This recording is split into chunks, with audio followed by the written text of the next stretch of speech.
Les yeux de Laure, partie 1, chapitre 5. Laure admira la chambre que lui faisait visiter Solange. Enfin, elle se trouvait dans la capitale. Après la querelle avec sa mère, elle avait écrit à Denis et Solange de venir la chercher une semaine plus tôt. Léon en avait été contrarié. Mais, tout à ses nouvelles amours avec son ex-mari, elle avait accepté le départ de sa fille. Les adieux se firent dans les larmes et les promesses de se donner des nouvelles très souvent. Laure était excitée à l'idée d'aller vivre dans cette grande ville. Son petit village lui manquerait bien sûr. Mais elle voulait découvrir le monde. Secrètement, la jeune fille s'était fixé le but de retrouver cet avocat et sa femme qui l'avaient lâchement abandonné cette nuit-là sur une petite route de campagne.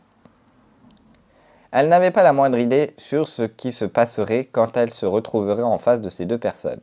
Mais elle faisait confiance au destin. Quoi qu'il en soit, elle ne trouverait le repos que quand elle les aurait retrouvés. Après, elle déciderait en fonction de la situation. Une fois la sortie de ses rêves. « Alors jeune fille, ta chambre te plaît ?» demanda Solange en riant. « Elle est magnifique. J'ai tellement hâte de voir ta fille. »« Patience, elle dort encore. Au moment de la sieste, tu auras tout le temps libre pour écrire ton roman. Tu veux toujours être romancière ?»« Oui, je ferai tout ce qu'il faut pour y arriver. »« As-tu des idées de cette future œuvre ?»« Oui, mais je ne dis rien pour le moment. » La jeune fille prit un air mystérieux, ce qui fit rire Solange. Les vagissements du bébé se firent entendre.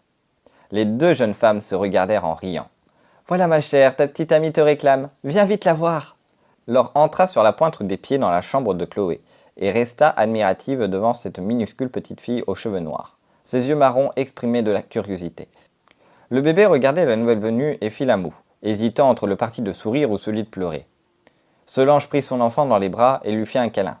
Puis elle tendit la petite à la jeune fille qui la serra délicatement dans ses bras. Elle se sentait si puissante devant cette petite fille vulnérable. Le nouveau-né lui fit un sourire qui la toucha énormément. « Tu vois, elle t'aime déjà. » Denis entra à son tour dans la chambre en souriant. Pendant que Laure liait connaissance avec Chloé, le médecin et sa femme sortirent de la chambre, les laissant seuls.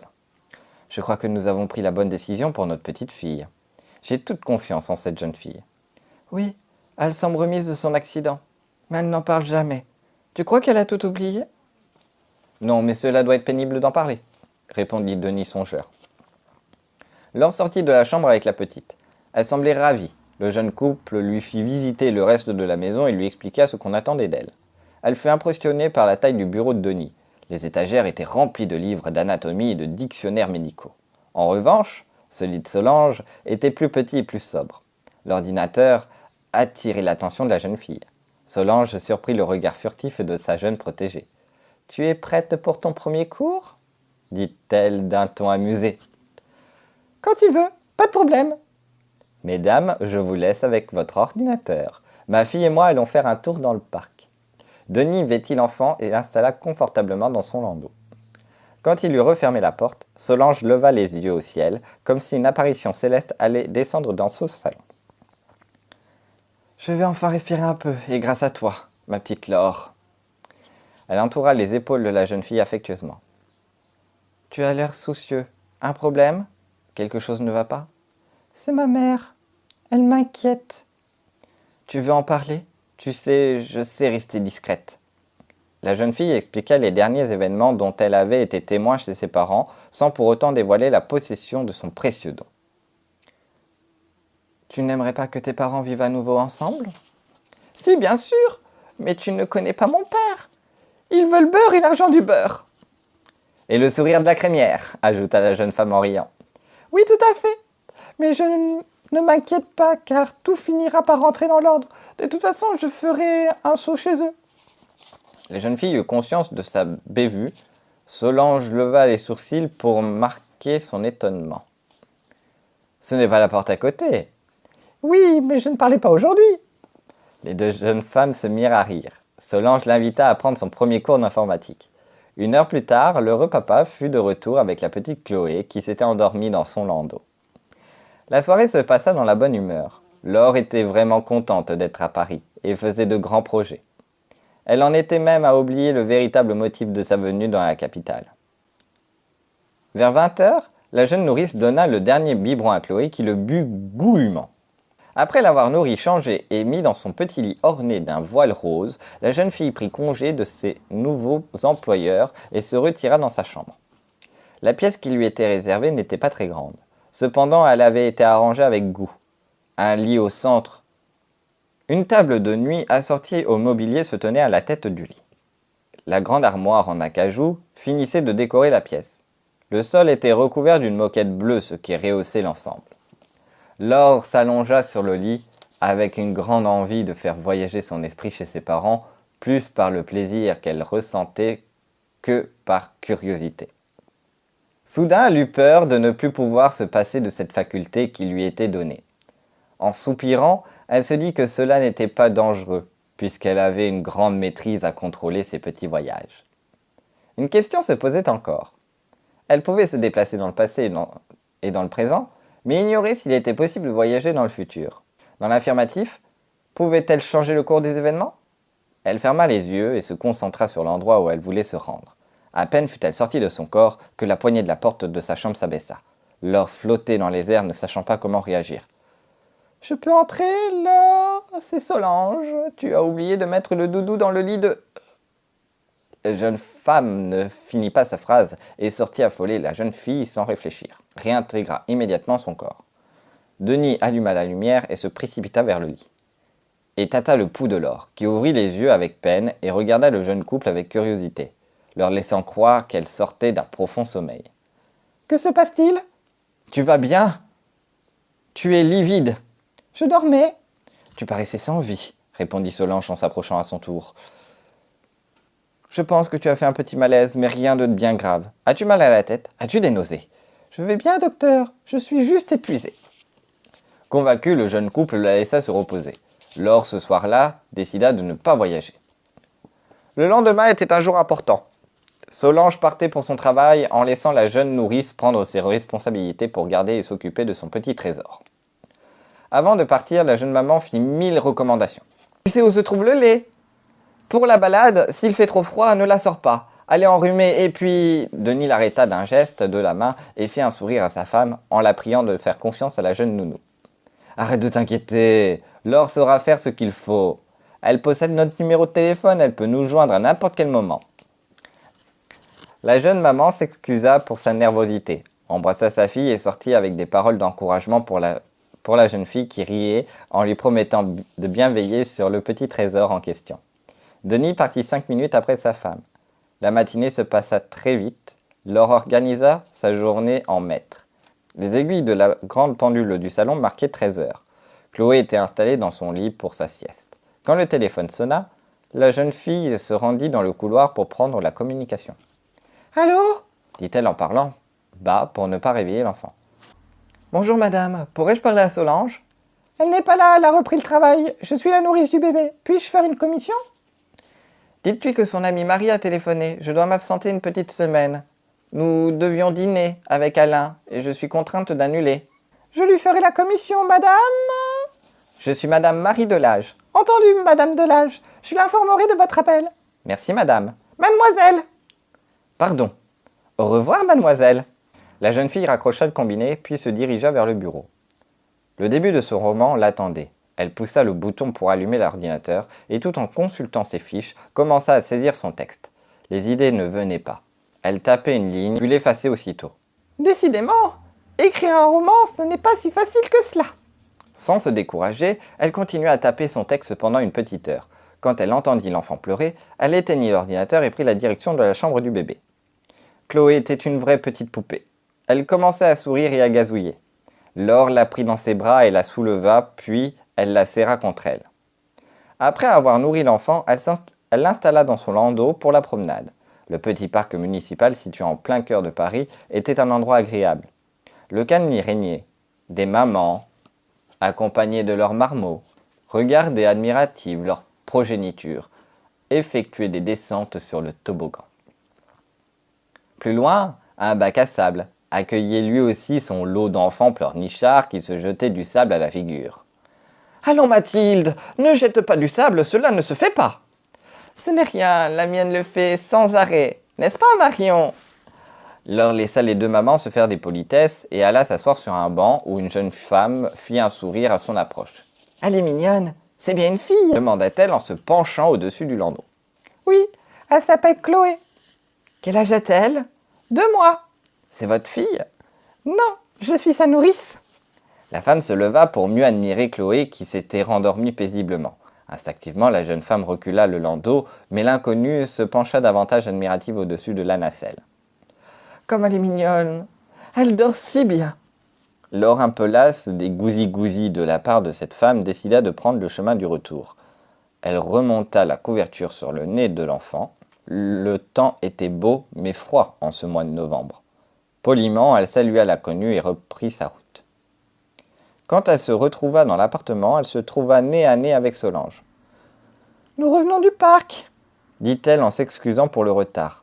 « Pas de problème, Laure, je suis ravie que tu sortes, Chloé. Tout s'est bien passé ?»« Oui. Tu rentres tôt ?»« Mon employeur m'a accordé la faveur de profiter de cette fin de journée avec ma fille. C'est gentil de sa part. » La jeune nourrice transporta le bébé dans sa chambre avec délicatesse, afin de ne pas la réveiller. Chloé gigota à peine et se rendormit aussitôt. Les deux jeunes femmes sortirent de la chambre sur la pointe des pieds. Une fois dans le salon, Laure fit part du coup de téléphone de l'amie de Solange. « Quel dommage, j'aurais voulu te la présenter. C'est une de mes meilleures amies. Elle est mariée à un grand avocat, elle a dû le quitter, car il l'a maltraitée. Maintenant, elle vit avec un autre avocat, Maître Boulin. Marie, c'est son nom, précisa-t-elle, a enfin retrouvé le bonheur.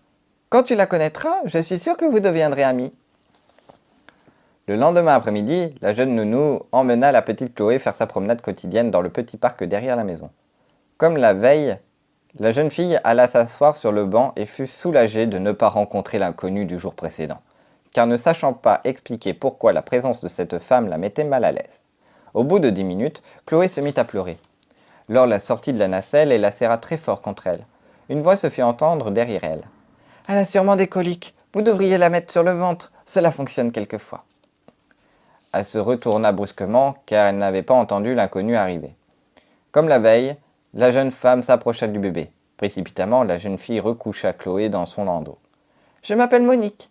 Mes amis m'appellent Moni. » À contre-cœur, Laure se présenta à son tour. Son mal-être augmentait au moment de prendre congé. Monique sortit un hochet de son sac. « Vous l'avez fait tomber hier. J'ai essayé de vous rattraper, mais vous marchiez trop vite, » dit-elle en tendant le jouet. Visiblement, cette femme se montrait gentille et essayait simplement de se faire des amis. Laure ne comprenait pas pourquoi elle ressentait cette gêne à son égard. Pour excuser sa mauvaise humeur et sa brusquerie, elle remercia Monique avec un sourire. « Je suis contente que nous nous connaissions. Si je vous invitais à prendre un café à la maison, vous viendriez ? » ?»« Vous savez, Monique, je n'ai pas le temps. »« Bon alors, on se verra au parc. Vous voulez bien ? » ?»« Oui, bien sûr, » répondit-elle en tournant le landau dans l'autre direction. Elle salua Monique en la remerciant d'avoir apporté le jouet du bébé. « Ce n'est rien, c'est naturel. Mon mari m'appelle souvent Madame Bébé. Je les aime tellement. »« Vous n'avez pas d'enfant ? » ?»« Non, » dit-elle avec brusquerie, laissant la jeune fille surprise. « Je ne voulais pas être indiscrète. » L'autre femme fit un sourire pour s'excuser du ton impératif qu'elle avait employé sans le vouloir. « Je ne peux pas avoir d'enfant. Nous avons tout essayé, mais en vain. »« Je suis désolée, Monique. »« Non, non, ce n'est pas grave, » dit-elle en posant sa main sur le bras de Laure. La jeune fille recula instinctivement, n'appréciant pas ce geste familier qui augmentait son malaise et regretta aussitôt son geste de méfiance. De retour à la maison, elle ne pensait plus à Monique. Le bébé était grognon. En posant la main sur son front, elle constata que la petite était brûlante de fièvre. La jeune nourrice sortit le thermomètre du tiroir de la commode et il prit sa température. Le mercure indiquait 38,5. Laure recoucha le bébé et décida de téléphoner aussitôt à Denis. Le médecin la rassura au téléphone et lui conseilla de donner un bain à 37 degrés à Chloé, en attendant qu'il puisse venir l'examiner. Une demi-heure après, Denis était dans la chambre de sa fille. Il l'ausculta avec minutie. L'enfant pleurait beaucoup. Laure lui tenait sa petite main. « Bien, » dit-il soucieux, « je pense qu'elle nous fait une rhinopharyngite. Son nez est encombré. Je vais te prescrire des médicaments. Ne t'inquiète pas, ce n'est pas méchant. »« Je n'aurais pas dû sortir. Il fait froid dehors. » « Ne te reproche rien, ce matin elle allait bien. » Denis fit l'ordonnance et sortit chercher les médicaments lui-même, à la pharmacie, tandis que Laure cajola la petite, puis la recoucha avec douceur. Au bout de 5 minutes, l'enfant épuisé par ses pleurs finit par s'endormir. Quand Denis fut de retour, la maison avait retrouvé son calme. « Laure ? Je suis là, dans la cuisine. Comment va-t-elle ? Elle dort. Pour le moment. Le suppositoire que tu lui as mis tout à l'heure semble lui faire de l'effet. » Denis, rassuré, expliqua à la jeune fille la médication à respecter tout en posant le sac de médicaments sur la table, puis repartit pour son cabinet médical. Le soir, vers 19h30, Solange fit son entrée dans l'appartement. La jeune fille l'a mis au courant des derniers événements, la maman fronça les sourcils. « Tu aurais dû me téléphoner, je serais venu tout de suite !»« Denis est médecin, je pensais bien faire en l'appelant. »« Oui, tu as bien fait, mais je suis la mère de Chloé, j'aurais aimé être là, tu comprends ?» dit Solange avec fermeté. « Je suis désolée, Solange. »« Ce n'est pas grave, la prochaine fois préviens-moi, d'accord ?»« Oui, si tu n'y vois pas d'inconvénient, j'aimerais me reposer avant le dîner. »« Tu vas bien ? Tu es si pâle !» s'inquiéta la jeune maman. Solange regrettait sa remarque qu'elle ne trouvait pas judicieuse. Laure devait sûrement culpabiliser. Elle s'approcha de la jeune fille et la prit dans ses bras. Laure, contrariée, se mit à sangloter. Depuis son départ, elle n'avait jamais versé une larme. Cela lui fit du bien. Solange lui proposa de se faire ausculter par Denis. La jeune fille affirma qu'elle allait bien et se réfugia dans sa chambre. Elle s'allongea sur le lit. Sans qu'elle le souhaite, son esprit sortit de son corps et prit un chemin inconnu. Elle se retrouva dans une grande maison. C'était la première fois que son esprit quittait son corps sans qu'elle le souhaite. Il lui semblait qu'elle n'arrivait plus très bien à contrôler son pouvoir. Cette constatation ne la rassurait pas du tout. Elle se concentra à essayer de savoir où elle se trouvait. Ses yeux s'ouvrirent sur un salon style empire. La pièce était immense. Sûrement, les propriétaires de cette maison devaient être fortunés, et à en juger par sa taille. L'esprit de la jeune fille se baladait dans toutes les pièces et finit par se retrouver dans la chambre d'un couple. L'homme était en pyjama et discutait avec une femme qui était déjà couchée. Impossible d'apercevoir son visage. « Tu sais, Marie, si ta mère est vraiment au plus mal, n'hésite pas à rester le temps qu'il faut. De toute façon, j'ai une affaire à plaider. Il s'agit de monsieur Grandet, tu sais, le grand restaurateur. » La jeune femme se retourna. Laure ne la quittait pas des yeux. Elle était persuadée qu'elle la connaissait et pourtant elle ne savait plus où elle l'avait déjà rencontré. « Qu'a-t-il fait, ce monsieur Grandet ?» Il est accusé d'avoir provoqué la mort accidentelle de sa femme. D'après l'enquête du juge d'instruction, Grandet est coupable. Cela ne fait pas l'ombre d'un doute. « Qui le défend ? Ton cher époux. J'en étais sûr. S'il doit le défendre, coupable ou non, ton monsieur Grandet sortira avec les honneurs du tribunal. »« Merci ma chérie, je vois pour qui va ton admiration, » répondit Alain vexé. La jeune fille dut faire un effort pour se rappeler que Marie était la meilleure amie de Solange. Alain était son compagnon. Pourquoi son esprit l'avait-il emmenée dans cette maison? Elle l'ignorait. Avait-elle quelque chose à voir avec ce Grandet ou cette famille? Laure se concentra pour repartir, mais son esprit refusa de lui obéir. La jeune fille fut prise de panique un court instant. Dans la pièce, la discussion continuait. « Maître Delage va avoir du pain sur la planche pour gagner ce procès. Je te jure que je vais lui faire mordre la poussière. »« Alain, méfie-toi de lui. Il est fourbe et ne recule devant rien pour obtenir ce qu'il veut. »« Ne t'en fais pas, ma chérie. Il ne m'effraie pas. Et dès que ton divorce sera prononcé, tu porteras le nom de Madame Alain Boulin. » Les yeux de Laure fixaient intensément cette jeune femme. Ce visage, ce regard inquiet.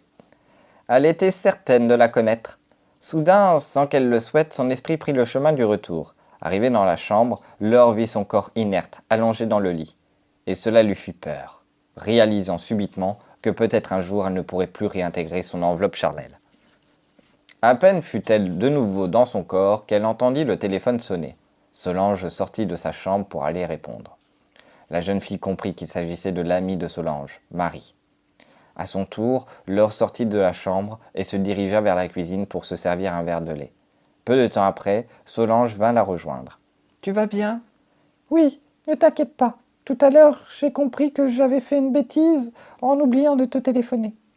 Tu sais, je ne suis pas fâchée contre toi, je te considère comme ma petite sœur. Simplement, j'étais inquiète pour Chloé. »« Comment va-t-elle ce soir ?»« Bien.